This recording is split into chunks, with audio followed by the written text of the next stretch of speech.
ಶಿರ್ಸಿ ನಗರಕ್ಕೆ ಹೊಂದಿಕೊಂಡಿರುವ ಚಿಪಗಿ, ಮೂಲೆಮನೆ, ಹೊಸ್ಮನೆ, ದೇವನಿಲಯ, ಸುಬ್ರಾಯ್ಕೊಡ್ಲು, ಪುಟ್ಟನಮನೆ, ಲಿಂಗದಕೋಣ ಸೇರಿದಂತೆ ಗ್ರಾಮಾಂತರ ಭಾಗದ ಕೃಷಿಕರಿಗೆ ಹೊಸದೊಂದು ತಲೆನೋವು ಆರಂಭವಾಗಿದೆ.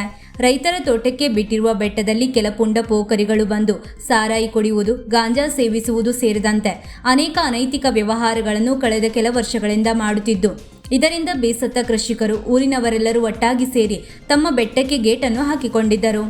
ಆದರೆ ಇದೀಗ ಗೇಟನ್ನು ಹಾಕಿದ್ದರ ಸಂಬಂಧಿಸಿ ಶಿರ್ಸಿಯ ಸಂಘಟನೆಯೊಂದು ಆಕ್ಷೇಪ ವ್ಯಕ್ತಪಡಿಸಿತ್ತು. ಈ ಸಂಬಂಧ ಅರಣ್ಯ ಇಲಾಖೆಯ ಕೆಲ ಅಧಿಕಾರಿಗಳು ಕೃಷಿಕರ ಈ ಬೆಟ್ಟಕ್ಕೆ ಅಳವಡಿಸಿದ ಗೇಟನ್ನು ಒತ್ತಾಯಪೂರ್ವಕವಾಗಿ ತೆಗೆದುಹಾಕುವ ಮೂಲಕ ದಬ್ಬಾಳಿಕೆ ನಡೆಸಲಾಗಿದೆ ಎಂದು ಅನೇಕ ಕೃಷಿಕರು ಆಕ್ಷೇಪ ವ್ಯಕ್ತಪಡಿಸಿದ್ದಾರೆ. ಈ ಕುರಿತು ಹೊಸ್ಮನೆ, ಸುಬ್ರಾಯ್ಕೊಡ್ಲು, ದೇವನಿಲಯದ ಕೃಷಿಕ ರೈತರು ವಿಶ್ವಂಬರದೊಂದಿಗೆ ತಮ್ಮ ಅನಿಸಿಕೆಯನ್ನು ಹಂಚಿಕೊಂಡಿದ್ದಾರೆ. ಇದು 2 ದಿವಸದ ಹಿಂದೆ ಗೇಟ್ ಕಿತ್ತಿದ್ರು. ನಿನ್ನೆ ಆದಂಥ ಒಂದು ಪಾರ್ಟಿ ಅಥವಾ ಮೋಜು ಮಸ್ತಿ ಮಾಡಿದ್ರಿಂದ ಆಗಿರುವಂಥ ಒಂದು ಅವಾಂತರ. ಇದನ್ನು ರಸ್ತೆ ತುಂಬ ಹರಡಿದ್ರು ಮತ್ತು ಪಬ್ಲಿಕಲ್ಲೆಲ್ಲ ಬಿಸಾಕಿದ್ರು. ಅದನ್ನು ಒಟ್ಟು ಮಾಡಿಟ್ಟಿದ್ದೀವಿ. ಇದೇ ಥರ ಅವಾಂತರ ಮಾಡ್ತಾ ಇರ್ತಾರೆ. ಮತ್ತು ಈ ಬೆಂಕಿಗೆ ಈ ದರ್ಕನ್ನೆಲ್ಲ ಅಂದರೆ ಅವರು ಏನು ಸ್ಮೋಕ್ ಮಾಡ್ತಾರೆ, ಸಿಗರೇಟ್ ಸೇರ್ತಾರೆ. ಅದರಿಂದ ಆ ಬೆಂಕಿ ಏನಾಗ್ತದೆ, ಈ ದರ್ಕಿಗೆ ಹಿಡಿತದೆ. ಹಿಡಿದು ಇಡೀ ಬೆಟ್ಟದ ತನಕನೂ ಹರಡ್ತದೆ. ನಮ್ಮದು ಎಲ್ಲ ಮನೆಗಳಿಗೆ ಹೋಗುವ ಮಾರ್ಗ ಮಧ್ಯದಲ್ಲಿ ತೋಟಕ್ಕೆ ಬಿಟ್ಟ ಬೆಟ್ಟ ಇದೆ ನಮ್ಮದು. ಆ ಬೆಟ್ಟ ಸಂರಕ್ಷಣೆ ಮಾಡಿಕೊಳ್ಳೋದು ಸ್ವಲ್ಪ ನಮಗೆ ಕಷ್ಟ ಆಗಿಬಿಟ್ಟಿತ್ತು. ಯಾಕೆಂದರೆ ಮುನ್ಸಿಪಾಲ್ಟಿ ಕ್ಷೇತ್ರದ ಎಲ್ಲ ಕಚರ ಅಂದರೆ ಹೊಲಸು ತುಂಬಿ ತಂದಿರೋ ಒಳಗೆ ನಮ್ಮ ಬೆಟ್ಟದಲ್ಲೆಲ್ಲ ಹರಡ್ತಿದ್ರು.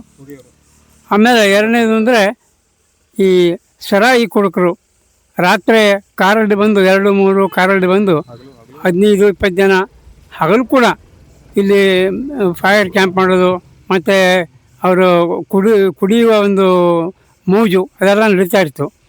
ನಮಗೆ ಹೆದರಿಕೆ. ಯಾಕಂದರೆ ನಮ್ಮ ಮನೆಯಿಂದ ಮಕ್ಕಳು, ಎಸ್ಪೆಷಲಿ ಹೆಣ್ಮಕ್ಕಳು, ಹೆಂಗಸರು ಎಲ್ಲ ಇಲ್ಲಿ ಅಡ್ಡಾಡೋ ಜಾಗ ಇದು, ಶಾಲೆ ಹೋಗೋ ಜಾಗ. ಆ ಸಮಯದಲ್ಲಿ ಇಂಥವ್ರನ್ನ ಕಂಡು ಭಯಪಡ್ತಕ್ಕಂಥ ಸನ್ನಿವೇಶ ಇತ್ತು. ಅದಕ್ಕೋಸ್ಕರ ಇದೆಲ್ಲರ ರಕ್ಷಣೆಗಾಗಿ ನಾವು ರೋಡಿಗಿಂದ ಸ್ವಲ್ಪ ಅಂದರೆ ಯಲ್ಲಾಪುರ ರೋಡಿಂದ ಒಂದು 30 ಫುಟ್ ಅಂತರದಲ್ಲಿ ನಮ್ಮ ರೋಡಿಗೆ ಒಂದು ಗೇಟ್ ಮಾಡ್ಕೊಂಡಿದ್ದೀವಿ ನಾವು. ಆ ಗೇಟಿಗೆ ನಾವು ಲಾಕ್ ಏನು ಮಾಡ್ತಿರಲಿಲ್ಲ. ಯಾರು ಬೇಕಾದರೂ ತೆಕ್ಕೊಂಡು ಹೋಗ್ಬೋದು ಮತ್ತು ಹಾಕ್ಬೋದು, ಹಾಗಿತ್ತು. ಹೀಗೆ ಮಾಡಿದ್ದರಿಂದ ಬಹಳಷ್ಟು ನಿಯಂತ್ರಣಕ್ಕೆ ಬಂದಿತ್ತು. ಇಲ್ಲಿ ಆಗ್ತಕ್ಕಂಥ ಉಪದ್ವ್ಯಾಪಗಳು, ತೊಂದರೆಗಳು ಎಲ್ಲ ಬಹಳ ಕಡಿಮೆ ಆಗಿತ್ತು. ನಾವೆಲ್ಲ ನೆಮ್ಮದಿಯಿಂದ ಇದ್ವಿ. ಇಷ್ಟು ಮಾತ್ರ ನಾನು ಹೇಳಬಯಸ್ತೇನೆ. ಈಗ ಇದೇನು ಬೆಟ್ಟದ ಜಾಗ ಏನಿದೆ ಅದು ಸೊಪ್ಪಿನ ಬೆಟ್ಟ ಅಂತೇಳಿ ತೋಟಕ್ಕೆ ಬಿಟ್ಟಿರುವಂಥ, ಲಗತ್ ಬಿಟ್ಟಿರುವಂಥದ್ದು. ಬ್ರಿಟಿಷರ ಕಾಲದಿಂದ ಕೊಟ್ಟಿರುವಂಥ ಜಾಗ. ಏನು ಜಂಗಲ್ ಇದು ಆ ಥರದ್ದೇನಲ್ಲ. ಇದಕ್ಕೆ ನಾವು ಮೊದಲಿಂದನೂ ತೀರ್ವೇನೂ ತುಂಬ್ತಾ ಇದ್ದೀವಿ. ಆ ಸಂಬಂಧದಿಂದ ಅವರು ಫಾರೆಸ್ಟ್ನವರು ಆ್ಯಕ್ಚುಲಿ ಇದಕ್ಕೆ ಕೈ ಹಾಕೋಂಗಿಲ್ಲ. ಅಂದರೆ ಅವರಿಗೆ ಇದು ಸಂಬಂಧ ಇರೋದಿಲ್ಲ. ರೆವಿನ್ಯೂ ಇದಕ್ಕೆ ಬರ್ತದೆ ಆ್ಯಕ್ಚುಲಿ. ಬಟ್ ಫಾರೆಸ್ಟ್ನವ್ರು ಬಂದು ಗೇಟನ್ನು ತೆರವುಗೊಳಿಸಿ ಇದು ಮಾಡಿ ಹೋಗಿದ್ದಾರೆ. ಈಗ ಅವರೇ ಮತ್ತು ಇದನ್ನು ನಿಂತು ಗೇಟ್ ಮತ್ತು ಕುಂಡ್ರಿಸ್ಕೊಡ್ಬೇಕಂತ ನಾವು ವಿನಂತಿ ಮಾಡ್ತಾ ಇದ್ದೇವೆ. ಈಗೇನು ನಾವು ಗೇಟ್ ಅಳವಡಿಸಿದ್ರೆ ನಮಗೇನು ಸ್ವಲ್ಪ ಸೇಫ್ಟಿ ಇತ್ತು. ಅದನ್ನ ಈಗ ಗೇಟ್ ತೆಗೆದಿದ್ದಾರೆ. ಈಗ ನಂತರ ಏನಾದ್ರು ಇಲ್ಲೇನಾದ್ರು ಹೆಚ್ಚು ಕಮ್ಮಿ ಆಯಿತು, ಹೆಂಗಸರು ಮಕ್ಕಳು ಓಡಾಡ್ತಿರ್ತಾರೆ ಅಥವಾ ಮತ್ತೆ ನಾವು ಬಾನ್ಗಡೆ ಆಯಿತು ಅಂತಂದರೆ ಈಗ ಇದನ್ನ ತೆಗೆಸ್ಲಿಕ್ಕೇನು ಅರ್ಜಿ ಕೊಟ್ಟು ಇದು ಮಾಡಿದಾರಲ್ಲ, ಅರ್ಜುನ್ ಮಿಂಟಿ ಅವ್ರು ಬರ್ತಾರಾ ಅಥವಾ ಫಾರೆಸ್ಟ್ ಇಲಾಖೆಯವ್ರು ಬರ್ತಾರಾ ಅಥವಾ ಪೊಲೀಸವ್ರು ಬರ್ತಾರಾ, ಅದು ನಮಗೆ ಏನಂತ ಕರೆಕ್ಟ್ ಮಾಡಿ ಮಾಡಿಕೊಡ್ಬೇಕಾಗ್ತದೆ, ತೀರ್ಮಾನ ಮಾಡಿಕೊಡ್ಬೇಕಾಗ್ತದೆ. ಸ್ಥಳೀಯರು ಶಂಕರ್ ಮಹಾದೇವ್ ನಾಯ್ಕೇಡಿ ನಮ್ಮ ಬೆಟ್ಟದೊಳಗಿನ ಒಳಗೆ ಬಂದು ಬಾಟಲಿ ಹೊಡೆಯೋದು ಮತ್ತು ಕೆಲವೊಂದು ಗಿಡಗಳನ್ನ ಕಟ್ಕೊಂಡು ಹೋಗೋದೆಲ್ಲ ಮಾಡ್ತಾಯಿದ್ರು. ಆ ಸೇಫ್ಟಿಯಾಗಿ ನಾವು ಗೇಟ್ ಮಾಡ್ಕೊಂಡಿದ್ರು ಮತ್ತು ಯಾವ ಇದಕ್ಕಲ್ಲ. ಆದ್ದರಿಂದ ಅದನ್ನು ಕಿತ್ತು ಫಾರೆಸ್ಟ್ನವ್ರು ಕಿತ್ಕೊಂಡು ಹೋಗಿದ್ದಾರೆ.